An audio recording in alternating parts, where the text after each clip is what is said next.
We are coming to the USA for the Arsenal tour. From the 17th of July to the 27th of July. Washington. In New York. LA. I'm looking forward to getting a tan. We can't wait to meet all you Arsenal fans. So stay locked in. Let's go. Well, I've got it, I know what I was going to say. Looking forward to coming to the US to watch the champions elect. That'll be Arsenal.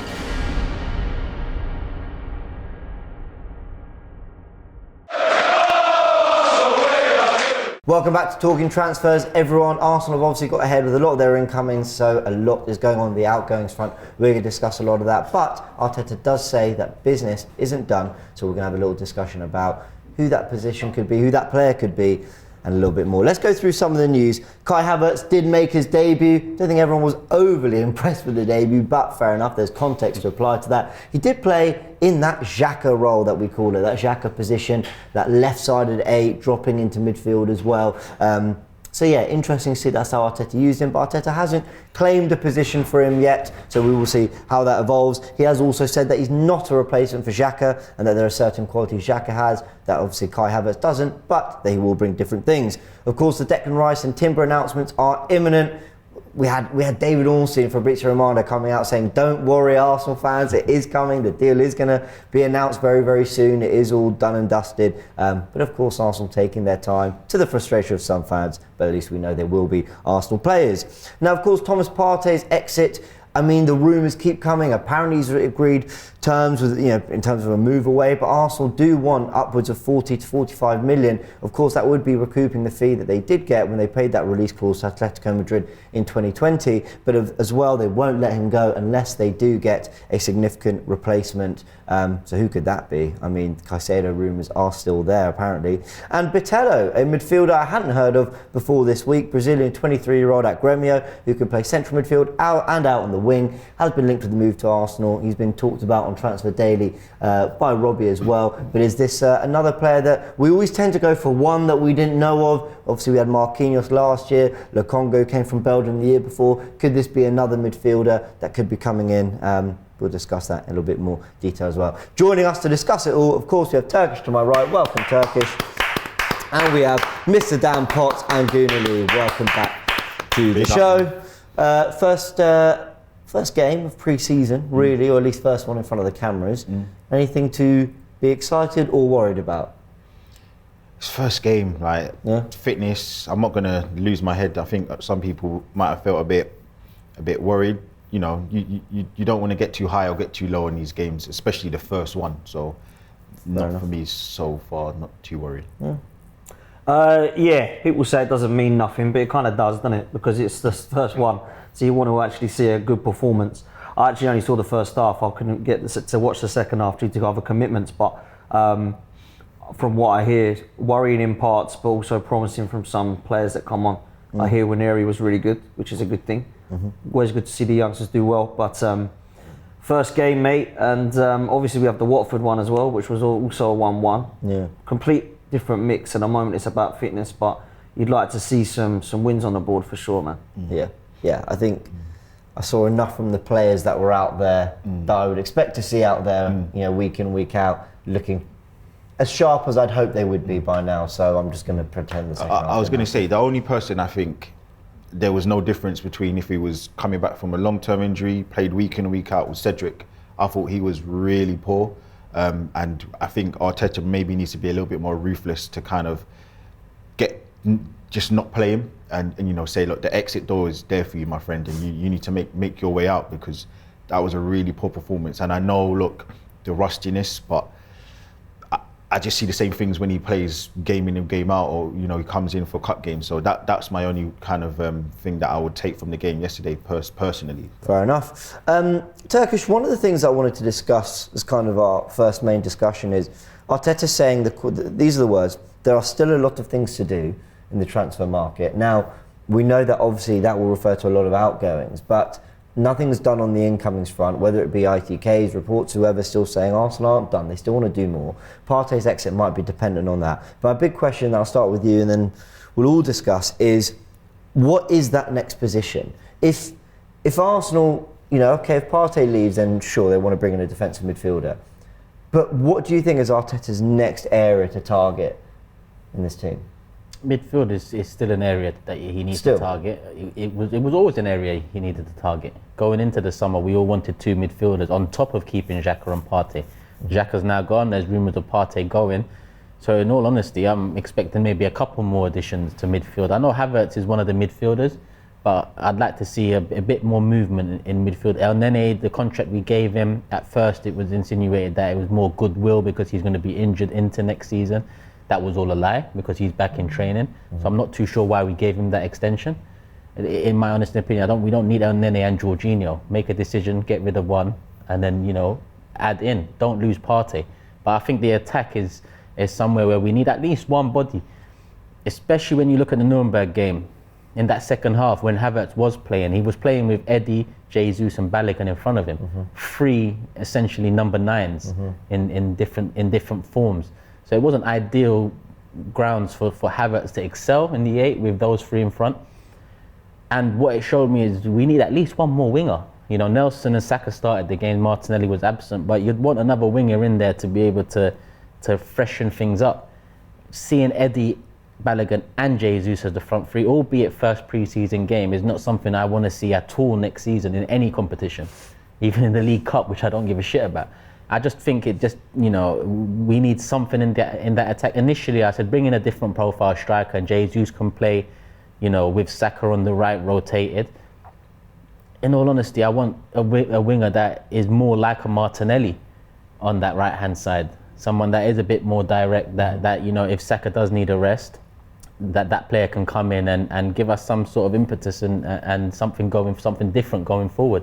So I think attack is definitely an area that needs to be targeted along with midfield. Fair enough, Dan. The next position that Arteta's going for, what do you think it is?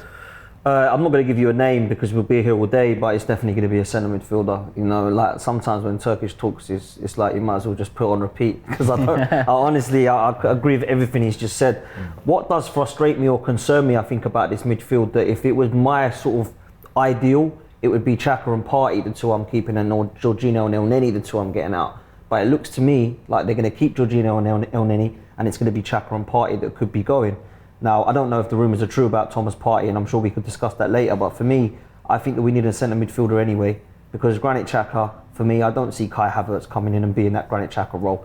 He's, for me, the way I see it, someone who can come in and be one of those options as the attacking midfielder for, say, if an Ødegaard comes out or something like that. I don't see him as a Granit Xhaka yet. It might be that Arteta does. I don't know that yet. Well, he said he's not a replacement for him. So, there we go. But then does that mean, because, positionally, he played exactly where Xhaka would have played in it's one pre-season game, and I think also part of pre-season is looking at who you've got and almost making 2 11s. So sometimes players might just have to be put in a position just to get them minutes. But I just wonder whether, when he says he's not a replacement, is that Arteta almost, sometimes he talks in kind of riddles and codes. Is he basically saying positionally he is, but he would do that role very differently, if that makes sense? I don't think it's a bad thing to say, are you in my first 11 or you're not? I don't think we should have a first 11 anymore. I think those days are done. We've got to play the backup players for this game. I don't think we should have backup players. I think the squad should be strong enough like City's is. Yeah. That's what we're trying to compete with now. So if Havertz comes in and he doesn't get in the first team, I'm calm with that. It doesn't bother me. Yeah, I don't care. So that's what we want in every position. Because Kieran Tierney, I love him, but he doesn't get into our first team at the moment.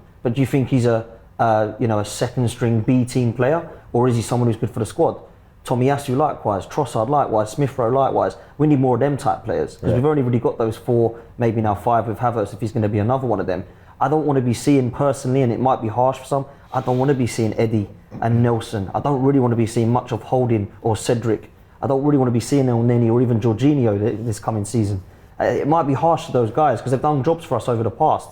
But for me, that's just not the level we need to be at because we've proven that when they come in, it doesn't go right for us. So for me, if Havertz is coming in as a first team player, that's fine. But also if he's coming in and being a sub, I'm also cool with that. But I think if to go back to your question, central midfield for me is key, man. It's absolutely key because we're weaker at the moment. That's interesting. Okay, as well? Do you know what? Again, I don't know why. I feel a bit more relaxed. I think the key part is if the players are coming in before the start of the season, I actually don't care because I don't want to be going into August and God forbid we lose our first 2 games and then we're reacting because that's what we've done for the last maybe not last season, but seasons before that. So in truth, I think we definitely need a forward, and I definitely think we need midfielders. So in truth, as long as they're in before the start of the season, and I'm talking about a few weeks before, then I'm not too worried, because ultimately we know we need a forward, and we know we need like a midfielder or two, to kind of replace what we've got, or to bolster, however you want to put it. So I'm not sitting there saying it must be this player or this position. It must be. In truth, they both need to be here, or these three players need to be here before the start of the season. So I find it really interesting because he signed Havertz and Rice. Partey is still here.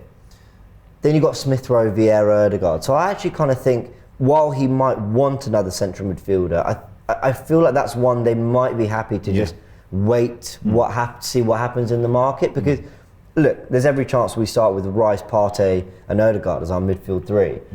And my word, that's a midfield three I think we can all get behind. But then there's been links to forwards. We've seen Diaby, you've seen Robbie talk about it on Transfer Daily. There've been lots of links to right backs.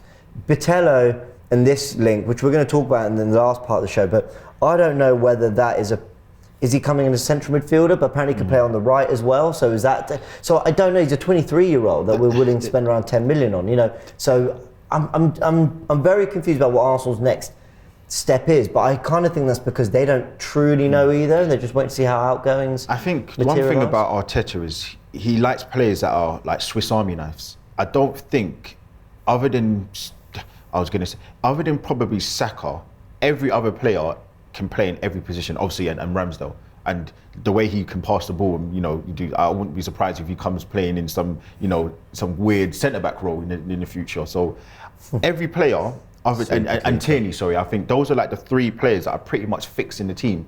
You think about all the sort of players in the centre-back roles, they can play right back or, a different side of the centre-back. You think about all these positional changes in the midfield and all those different kind of, sort of like magic tricks that Arteta's got for these players. So I just think that's what Arteta likes. He likes players that aren't fixed in one player because they're rotational and, he can, throw little curveballs at different teams. So it might be annoying to us, and I think it is, because I do want to have a fixed number 9. Like I would love to have, for an example, Osimhen, because I know what he can do in that role, but I just don't see Arteta doing that. I don't think that's what he likes his team to be like. So he doesn't like functional players, in my opinion. So yeah. Fair enough. Okay, so we all agree midfield. Or do we? 100%. Yeah, I still would agree with you. Yeah. Okay. I can't get rid of this thought that I feel like he wants a forward, but that's because I thought Havertz was a forward, and then everyone's basically told me I'm wrong. I don't know. I don't know what you guys think, but I keep saying this. The ESR thing is actually I don't see him staying, because I don't see him as a forward, and I don't see how he's going to play. You think he can still go this window? I think he's going to still go, because where does he fit? He's not playing in the forward line. I don't think he's going to back up Saka. I don't think he's playing in the false 9, because you've got Trossard, Balogun, Nketiah, and Jesus there. And Havertz. I think Jesus and Havertz as well. And I think Jesus will be the backup, the rotational piece for Saka. You've on the left-hand side, you've still got Trossard that can go there. Martinelli, who's always going to play pretty much game in and game out. Reece Nelson. I don't see where ESR fits into the team. I'm not saying he's crap, or I don't care about the player per se.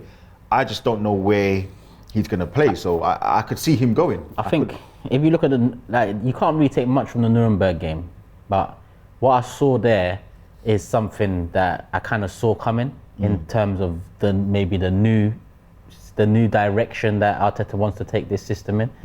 Last season would have Zinchenko as left back, would have Xhaka in the 8, and Zinchenko would pretty much slot into that 8 position, and that would allow Xhaka to either slot in behind and protect Zinchenko's position, or go into the box and help us in the attacking phase in the final third. This time round with Havertz against Nuremberg, only one game, so it might be, something out of nothing, but in his 8 role, he was floating out to the left-hand side, which would allow Eddie to come in. Now, if that is the future of this 8 role for us, then Emil Smith Rowe will be perfect for that, because he can naturally float out to the left and cut in on his right, allowing Martinelli to be more prevalent in the box. Yeah. So there looks like a little shift there. Obviously, Zinchenko didn't play with Kivior, and Kivior is not Zinchenko in the final third. So maybe that's why it was like that against Nuremberg. But I just feel like maybe that is the shift in or the development in philosophy for next season. Maybe our 8 is now going to allow our left-sided forward to come inside a lot more than Martinelli did last season, which would aid him in getting 20 goals, which in my opinion is the target for a Martinelli and a Saka. Damn, I want to steal that. I'll be surprised. Man. Thanks, man. Appreciate that. Doing your job for you, man. I'll be surprised if Smith Rowe goes, man. I really don't want him going. That's a player that I really like and think can be versatile, like you've just said, Lee. He can play in a number of positions. And I don't think we're actually spoilt with loads of choice in those positions. In my opinion, there's a but few another positions midfield there. signing is another player in front of That's Smith my Rowe. point. Fabio Vieira. You say that, but is Odegaard. it? Is it though? We haven't seen him play yet. Havertz, Yeah, that's Havertz, true. Partey, okay, potentially, or the guy that replaces Partey. You've also got Jorginho. I just think that's just I just don't know how far the pecking order he goes, but Okay. I'm sure, yeah. Well, let's see. All right. As always, we have a buzzer section, and I've done this slightly differently. I think this will make you guys think. Let's go through it now. Okay, so you can all see a picture of Kai Havertz. The question I'm going to be asking will give you 5 Arsenal players. Hit the X button if you think the answer is no.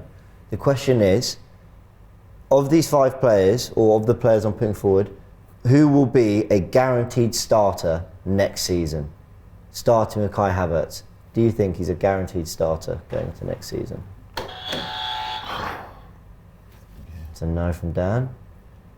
Okay. So you think he is? I just think for the money, the money that they've spent on him, I think he has to go into the team somewhere. That is my only reason why. Okay, Dan? I just don't think we're done yet.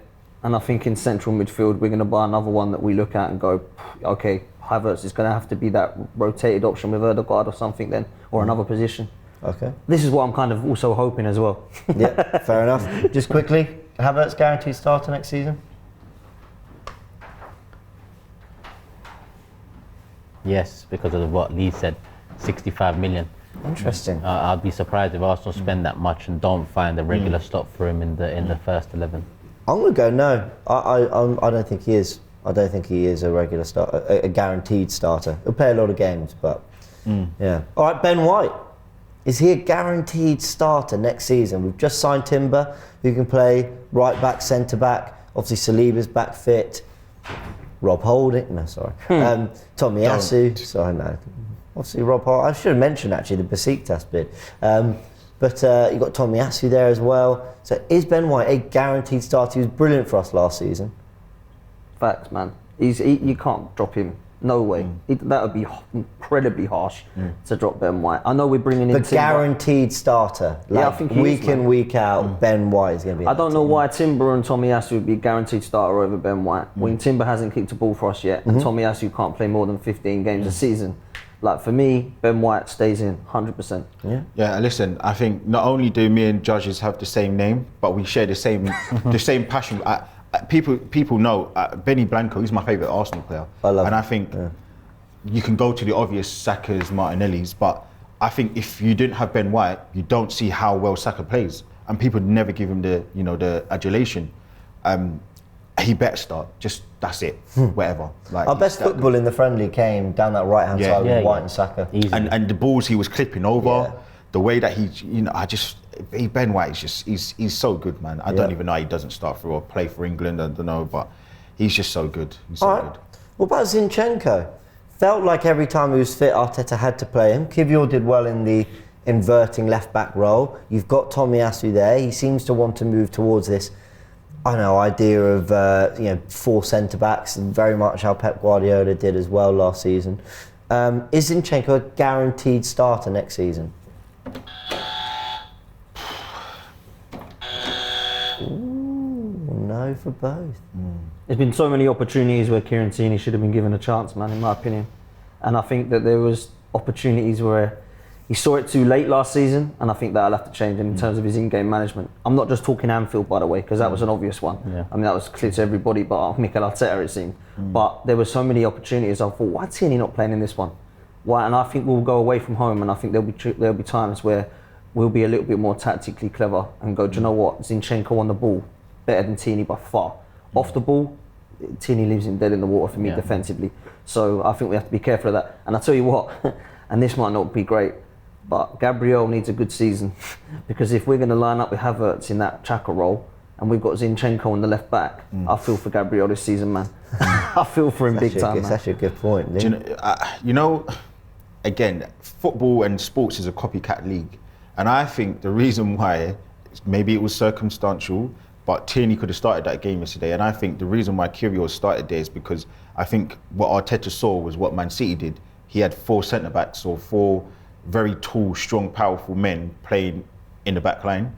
And I think Arteta's going to try and, maybe imitate that or, take bits from that. And it didn't. But Arteta did actually attempt that before Pep. It kind of goes under the radar sometimes. Where I was going, you're right, but where I was going with it is, it was the 4 centre-backs who were quite big and dominant in their roles previously that he then put into the back 4 last season. And I think Arteta might try and take that and do something. So I just don't think that Zinchenko will be. I will say as well, I would not have hit that if I think Tierney's going. If Tierney's going, he's a starter every week, mate. So my reasoning is actually different to yours. Mine is, I don't think he's going to start in, week out, but it's actually got nothing to do with Tierney. It's actually because I think Kivior and Tomiyasu are going to... Yeah. I hate to say, I think Tierney's like 4th in the pecking order. You think he's going, Yeah. Tierney? I think if the money's right, I think Arsenal have put their foot down now on transfer fees and gone, you want Balogun, it's 50 million. Yeah. You want Tierney, it's 40 million. You want Partey, it's 45. And I actually like that from the club because these aren't players I have a problem with hanging around in the squad. But I think Tierney is, I think he's 4th in there. I think Tomiyasu, Kivior and Zinchenko are Do you think that's fair? I don't know. I don't think it's right, but I think all 3 of them probably more naturally do the coming inside and being mainly the inverting thing better than Tierney. And I think that's ultimately what he wants. He's going to have to go, man. If that's the case, he's going to have to get the hell out of here. Yeah, if he's fourth choice, he's got to go. And look, it will be sad because he's a good player, but maybe we've evolved past him. Maybe that is the case, and he's just not to say he's not Arsenal quality, but it's just not what the manager wants. I think if Arsenal play with an overlapping left back, there is nobody arguably, there's very few even in the league who are better than Kieran Tierney at the kind of being a solid fullback but getting up and down like the fullbacks in 2010. But it has evolved. So what Zinchenko, guaranteed starter, and where's Tierney in the pecking order for you? I think Zinchenko is a guaranteed starter. I think Arteta's put a lot of faith in him, and I think he'll continue to do the same. I kind of agree on Kieran Tierney. I'd like to see him more, but I agree with Lee that he's probably 4th choice if we're basing it off the last 12 months and who started in front.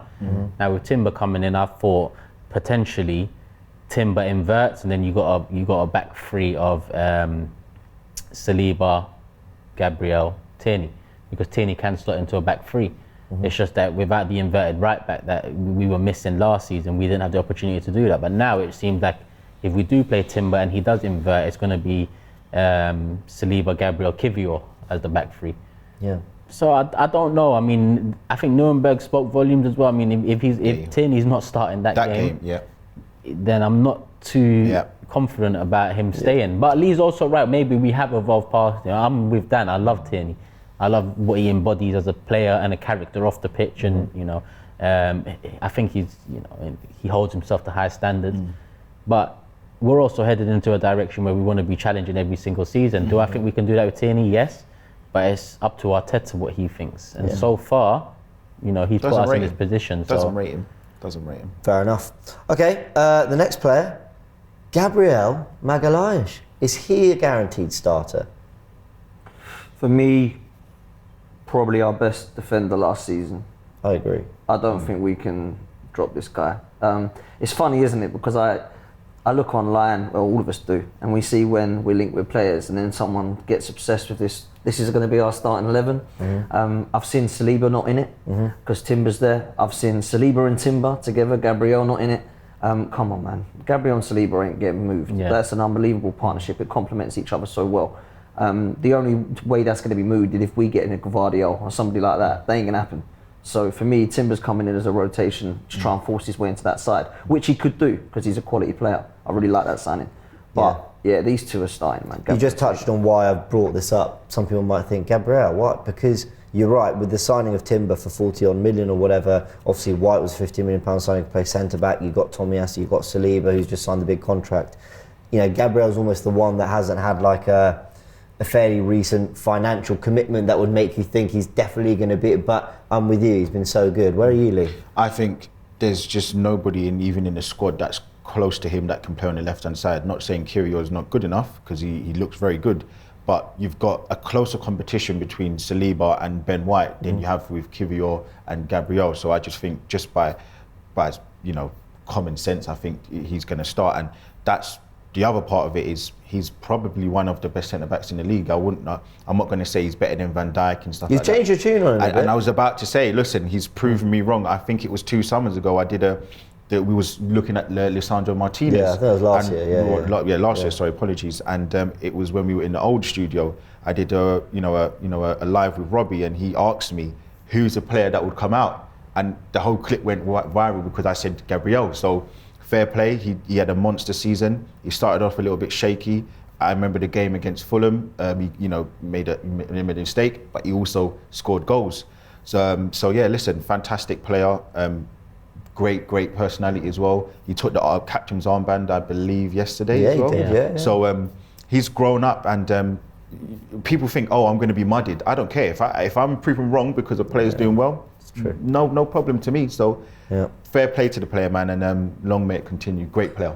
Gabriel, guaranteed starter? Easy. Easy. I don't even see any debate in that, if I'm honest. Yeah, fair enough. Okay, and the final player, I've gone for Martinelli at some point. Anyway, Martinelli, is he a guaranteed starter? It's the right Gabriel, that's why There he is. halfway there. Yeah, man. Yeah? 15 goals. Nelson, new contract, Trossard. Nah, it's not going to happen. Jesus out wide so Balogun can start. Nah, not going to happen for me. Havertz. I feel like I'm gonna keep. Yeah, there's a lot of players there that prove to me that we still need another winger or a forward, particularly a right side. I think the Saka situation worries me.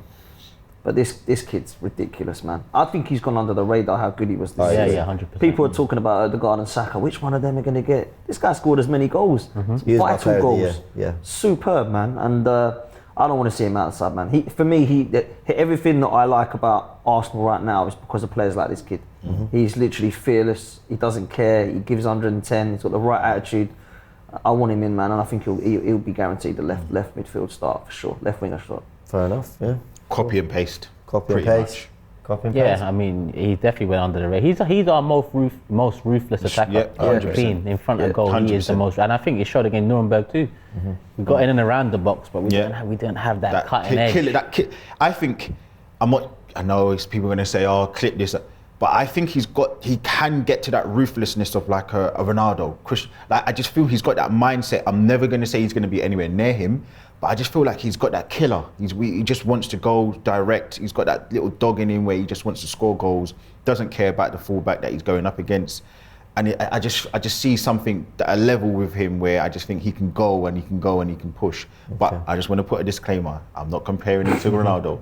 I'm just saying. You just did. Listen, no, don't do that, man. Don't do that. You know they're going to come for me now, man. Listen, man. But yeah, I think he's a great player anyway. He's a big game player, that's for sure. All right, there we go. I mean, I think the whole point of this exercise was to show that 5 players there that have either come for a massive fee or that were guaranteed, starters last season might be made to sweat for their position, because that's what we want at Arsenal. Maybe finally we're getting the depth we need to compete with City. All right, that's been the buzz around. Let's talk about Botelho. All right, so I said we talk about Botelho. I don't want to talk about Botelho, the player in particular. The reason being, because I've never watched him play, and I don't want to do this whole watch 2 minutes on YouTube and then I'll pretend I'm an expert on the player. I'll save that for the In Focus. But what I do want to do is talk about why there are certain deals that happen that go so under the radar to the point where, if I'm just to put it bluntly, we almost don't really take them seriously as fans. And I'll be honest, Martinelli was one. When we signed him, obviously we announced him 6 million, I kind of thought, great. Thomas Eisfeld. Eisfeld, was that the player? Wow. That was kind of how I thought. Austin Trusty as well. Austin Trusty. A little run out yesterday in the friendly. Yeah. But certain signs you almost don't really take seriously. And, from what we've been seeing and hearing and reading or whatever, Botelho is a player that Arsenal sent representatives out to Brazil. He's a 23-year-old. They're trying to do a deal. And Edu Gaspar is very much leading this. Now we know that there's some other signings that we've made. For example, Marquinhos last year, was that one I sort of took overly seriously, but we did see him in pre-season. He got some minutes in the Europa League. So why there are certain players, especially when we're talking about someone at the age of 23 and Botello, that almost we don't even take seriously. I don't want to be harsh. I don't want to be rude on the player. Maybe is it because we just don't know enough? We haven't seen them play too much. Is it the history of signings that we've made sometimes around this price range that we tend the age for me. I look at it like if you're 19 and below, 20 and below, then I'm not expecting much from you from the get-go. So it's more a signing that But he's 23 years old. But that's where I move on to a 23-year-old or compare it to Lukonga when he came in. I expected from Lukonga when he came in. Right, okay. Because he was of the age. Whereas with Martinelli and Marquinhos, I didn't expect anything from them. So they went more under the radar for me because I thought to myself, if they're going to come good, it'll be 2 years from now. Whereas Lukonga came in, at an age where you'd expect him to come in and be able to do something. That's why I had expectations with Lukonga, but not necessarily for a Martinelli or a Marquinhos. So for me, the age really matters. If you're coming in, you're above 20 like this lad is, if he does come in 23, then come and do something straight away. I think also as well, there was a clip where Edu, he was interviewed on Sky Sports and he spoke about no player comes in where, the manager and myself kind of agree on. But when it sounds like it's an Edu-led signing, it's almost like you may not take it as serious. It might be like a money spin kind of thing. So when it seems like it's a Arteta-driven signing, it does seem like there's a collaborative kind of idea of who you want to come in and where they're going to fit into the team. Whereas, these kind of signings just come across as, right, if he works, perfect. If he doesn't work, we can spin that money and get that money back and, reinvest that into the squad. Similar to, as I was saying, to Trustees, that wasn't Arteta signing at all. Yes, the club bought him and maybe, I don't know, it could have been information from scouts or from Edu, but I don't think that was going into the first team and making a difference. So I think that also plays a part as well. I just think, Dan, we talk about needing more midfielders. We've all said that. We all agree on that. Here's a 23-year-old playing for Grêmio in Brazil. And, there are reports that we're out in talks with this player. We're trying to get this signing done. So I just sort of think, why are we not talking about it oh, great, that's the midfielder. 23 years old. I don't know. He can also play as backup to Saka. It feels like profile-wise, we should maybe be more switched on to this. And apparently people who've watched him are very impressed by him. Listen, is that going to take us closer to Man City? I don't know. Maybe it will. If he's Rivaldo, it will. If he's not, then I don't really get the signing. The age thing's interesting for me with Turkish. I'm with Turkish on this one. If he was an 18-year-old kid, I'd see this as a Martinelli or Marquinhos, and hopefully it'd be more Martinelli than Marquinhos. But this kid's 23 years old. Now, is Lukonga and Eddie going to take us closer to Man City? They're not going to get hugely better, in my opinion, now. They've kind of got to that age. When you get to 23, you're kind of almost there. You need to be playing first team football. If you're going to be on the kind of fringes of getting into the first side like this kid probably is, I think that's why people aren't going to be overly excited by this one. What we hope, of course, is that he comes in and he's an absolute steal. And you're thinking, yeah, he's better than Rivaldo. Do you know what I mean? So, I don't know. I'm not really excited by this one because I don't know enough about him.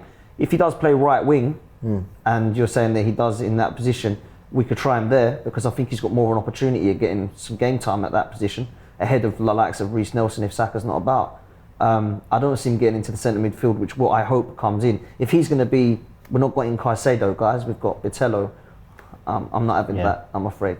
Okay, interesting. It's just, all focus has been on Timber, Rice and Havertz. Havertz secured, we're waiting for 2 announcements, and then the incoming stuff has really slowed down. But this is probably the closest we are to an incoming. And it just feels like it's just all about the outgoings, which I get. But we'll keep an eye on this one because let's see. I mean, it sounds like they are trying to do a deal. So we'll see and we'll understand. Outgoings is going to happen, man. It's going to have to soon. This has got to happen soon, man. There's about 8 or 9 players that have got to get a new club. And that's what's got to happen next for me. Yeah. I mean, Holding, I saw the news yesterday. Why did I know you were going to bring him up first, I just don't know why the club are trying to get 10, 15, 5, just get rid. You've got your 2.5 million offer. How much did you pay for him? 5 million, right? 2 million. 2 million. You made what 500k off him, on the guy, and that's good. He's got 2 FA Cups, bro. Just get rid. So much hate, man. No. I don't want to come across as, but like, just get rid. Like, we know that's the level that we don't need anymore. You made 500k. What's the moan about? You paid his wages for what, the last how many years as well with that 500k plus? Just get rid. I must admit, I did see on Twitter the other day someone saying, I think between 10, 12 million for holding. Come on, I just started howling. I thought, you are 27. You are serious? Come on, man. Doesn't play. Like, nah, listen, I don't know, man. Be lucky to get 5. Yeah, I know we're rejecting 2.5, but come on. I like Rob. He's done great. 7 years. Fair play to you, mate. I hope he does great things. Thank you for the cup finals. Also. Yeah, exactly. That's my Thanks for point. the great performances. He's had some good ones in the Yeah, last had some big ones. That's when my you point. get 2.5 million, we can't take the piss too much, man, because that ain't an insulting bid for me. Like, Some said it was. That's where I'm like, my head what is is that? lost. Like, how is that insulting? I think that's a fair offer. You've made money. If it's 2 million, and you're correct, you've made money. You've actually made money on a player that's, you know, obviously not lived up to their expectations, because everybody was like obviously we sing the songs like better than Cannavaro, which is obviously a joke, but he came in with a small expectation that he could come in and be a real difference. We didn't think he would be maybe as poor as he has been consistently, and he had a stretch of, you know, coming in and doing all right for us, but he's just not the level. He's not. I don't even feel like he's Premier League level, honestly. I'll die on the hill that. I'm trying not to laugh at James. His face is trying so hard not to smile. Sorry. Don't say it, man, James. I'll die on the hill that pre-ACL Rob Holding man. was a good player. Wow. What do you base that off? And that's the end of the show, guys. A big thank you for watching. Well done to Turkish, well done to Dan and Lee. It's been a load of fun. We'll see you very soon. We are coming to the USA for the Arsenal tour. From the 17th of July to the 27th of July. Washington, In New York. LA. I'm looking forward to getting a tan. We can't wait to meet all you Arsenal fans. So stay locked in. Let's go. I've got it. I know what you're going to say. Looking forward to coming to the US to watch the champions elect. That'll be Arsenal.